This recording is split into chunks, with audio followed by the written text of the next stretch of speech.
తెలుగు రాష్ట్రాల సీఎంల భేటీపై వైసీపీ చేస్తున్న విమర్శలకి అదే స్థాయిలో కౌంటర్ ఇస్తున్నారు టీడీపీ నేతలు. దీంతో రెండు పార్టీల మధ్య డైలాగ్ వార్ నడుస్తోంది. విభజన చట్టంలో ఉన్నటువంటి అంశాల మీద చర్చించుకోవడం రాష్ట్రమేలా అవుతుంది? బహిరంగం కావాలి కదా. మీరేం ప్రత్యక్ష ప్రసారం ఇవ్వాల్సిన అవసరం లేదు.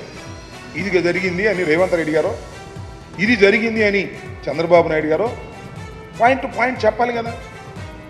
మీరు చర్చలు జరిగాయి, చర్చలు జరిగితే ఇది అడిగారు మేము ఇస్తా ఉన్నాము, ఇది అడిగారు మేము వద్దన్నాము అని చెప్పాలి కదా.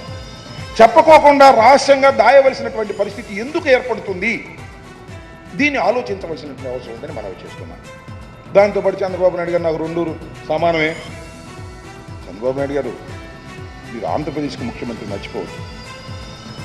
రెండూ సమానం అయితే మీ పార్టీ పరంగా చూసుకోండి.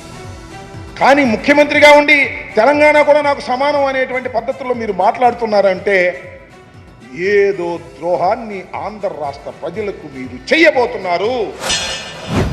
మీరు ఒక చంద్రబాబు నాయుడు గారు అంత సీనియర్ మోస్ట్ లీడర్ ఇమ్మీడియట్గా ముఖ్యమంత్రి అయిన నెల రోజులు కూడా కాలే రేవంత్ రెడ్డిని పక్క చీఫ్ మినిస్టర్ని రిక్వెస్ట్ చేసి మన ఇద్దరం సమావేశం పెట్టుకోవాలా, నేను వస్తానని చెప్పి ఒక అడుగు తగ్గి ఈయన తెలంగాణ ముఖ్యమంత్రి సమావేశానికి పోయినాడు.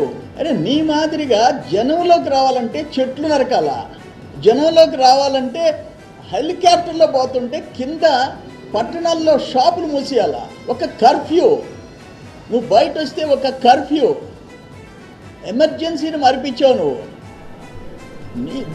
నీ నాయకుడు